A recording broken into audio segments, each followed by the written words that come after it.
So today is a day that I am traveling around for work, and so it's not a typical day of eating, but it's a day where I am going to be stressed, rushed, and not have enough time to make sure that I'm getting enough food that I need within my keto diet. I need light again.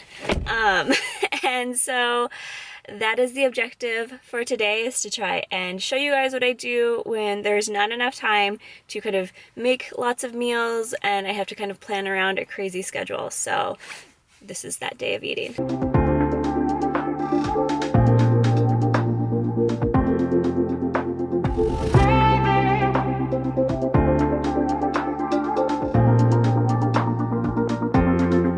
So very stressful day, running around trying to get as much done as I possibly can in one day, which is very typical for me. I don't know if other people feel like some days are just more stressful than others, but that is definitely how today has been.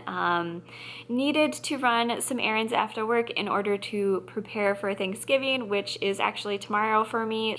Yeah, got off of work, went to the grocery store, and got all my groceries, so I'm finally able to sit down and feel like I've got a moment in which to kind of converse with you guys and kind of recap this whole day of eating. So the takeaway lesson I have for this one is the importance of getting fats from lots of different sources throughout your day. It helps to kind of support your body, and then different fats play different functions within your body, and so that's kind of just what I want to touch on and provide an example of today. As you know, I start my day off with a coconut oil, MCT oil, collagen coffee. I just find that gives me a lot of great energy, and then coconut oil and MCT oil have specific properties that I kind of want to have in my body, as well as the energy that I get from the fat. So the properties that I like about coconut oil is that it's antimicrobial, so there's a lot of kind of gut benefit that you can get from coconut oil.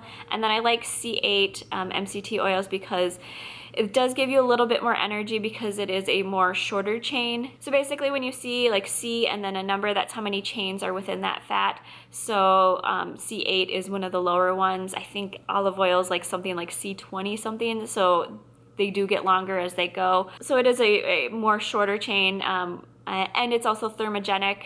It can have some thermogenic properties, and so I like it for that reason. And yep, like I said, gets me the energy that I need in my morning in order to kind of get through those initial first few hours. For lunch on this day, I made a broccoli slaw salad. So that is just broccoli slaw, and I just added some Caesar dressing to it that has avocado oil in it. So I'm getting fat again from a different type of source with different composition of polyunsaturated fats and monounsaturated fats, as well as just saturated fats in general. So it's just a different blend of those things. And then I put bacon in it, chia seeds, pumpkin seeds, and pine nuts. Pine nuts are my sneaky way to get a little bit of nut protein in there, as well as, you know, another source of fat, and then a little bit of potassium in there so that I'm getting that throughout the day. Pumpkin seeds are great because they are just full of just tons of great fat, some protein. They are zero net carb. The other thing that I like about them is that they do have some omega in them. They aren't the highest, but they do add a little bit in there. And then in order to make sure that I'm getting more of my omega fats, I added the chia seeds in there. Chia seeds for about 1 tablespoon. For the average sized adult, that's about 65% of your daily recommended need in 1 tablespoon, 1 salad. Very easy to get it in there. The only thing with chia seeds that I will recommend is to carry some floss on you, because those little seeds will get stuck in your teeth and they're very annoying. But very easy way to get omegas in, especially if you don't want to eat fish every day or take a fish oil supplement. Easy way to sneak it in there. So with that, I did also have a couple of those meat sticks. They're just really easy to throw in a bag and then throw into my lunch. Like I said, I was just running around and it was just a crazy morning. I meant to kind of film more of it, but it was just insane and just, you know, it would have been boring. So let's just talk about the food and the fat. Like I said, after work, I went to the grocery store, trying to get everything ready for Thanksgiving here. I am hosting it at my house, and so I will have approximately 20 people in my home that I have to feed. This does make it easier for me to stay keto because I am preparing my own dessert and I'm making the turkey, and I will make sure that there is a side that is delicious and keto friendly and will keep me kind of happy on my whole keto journey. So it does make the whole Thanksgiving holiday a little bit easier for me. If you're interested in the whole turkey cooking making process, I am going to be doing an Instagram story here, basically starting tonight when I start to do the final prepping of my turkey, as well as how I'm cooking it throughout the day, so you guys can watch that on Instagram if you want to. I am planning to have my dinner ready at about 5 p.m. Central Time, so that's kind of the timeline for when those stories will appear in my Instagram story. So if you're not following me, you can, I'll put my screen name on the screen, or it's also linked below if you want to just hit the link. That will be out there if you want to watch that journey. So for dinner tonight, I ended up just making buffalo chicken wings because they're easy and they always turn out perfect. And when something's easy and it turns out perfect, you want to just continuously repeat that because that's going to keep you successful. So I have a basically fail-safe way of making chicken wings every single time perfect. Easiest way to do it. The only thing that you will need to invest in if you don't have it is a wire rack. That is the most critical piece.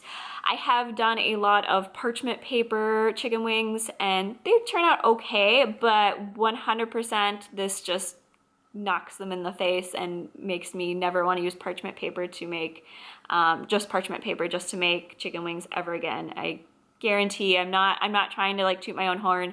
These turn out perfect every single time. So basically for 16 wings, you want to take a tablespoon of baking powder, a teaspoon of salt, and then a teaspoon of black pepper. I was about to say black powder, and you don't want to use black powder.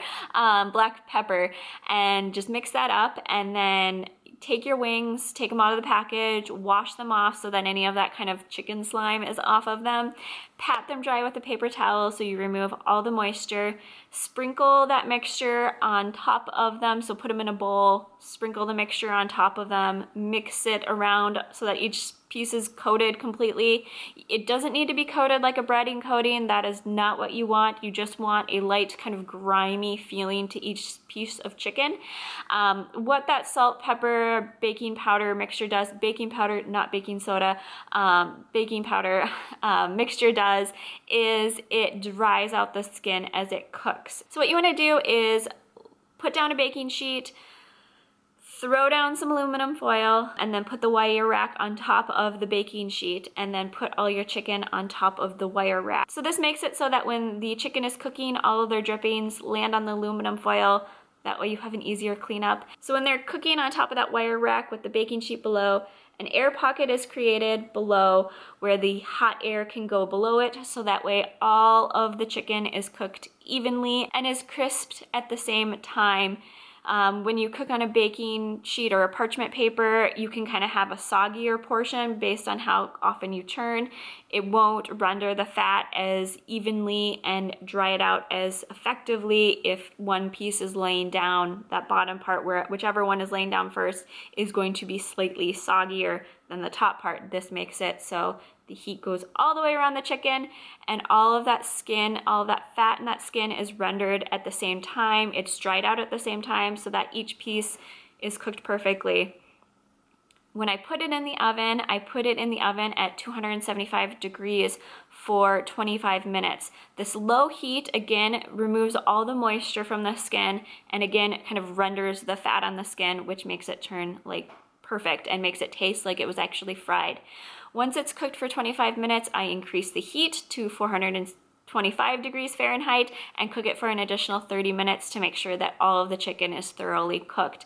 This gets me to an internal temperature of between 180 and 190 degrees, which for me is like a safe temperature for my chicken. And again, all pieces turn out really moist because that fat locks in, as it was rendered, locks in all that extra moisture, so you get these very juicy, oh my gosh, these very juicy little buffalo wings.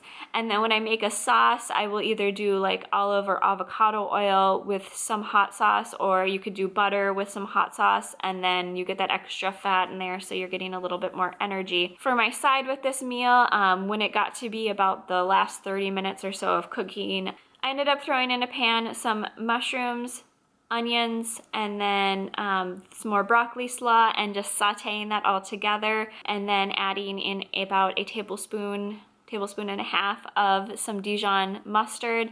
Mix that around, added salt, pepper, and onion powder to add a little bit more flavor, and then that was kind of my vegetable side for this meal. Again, with the olive oil, it's a different source of fat.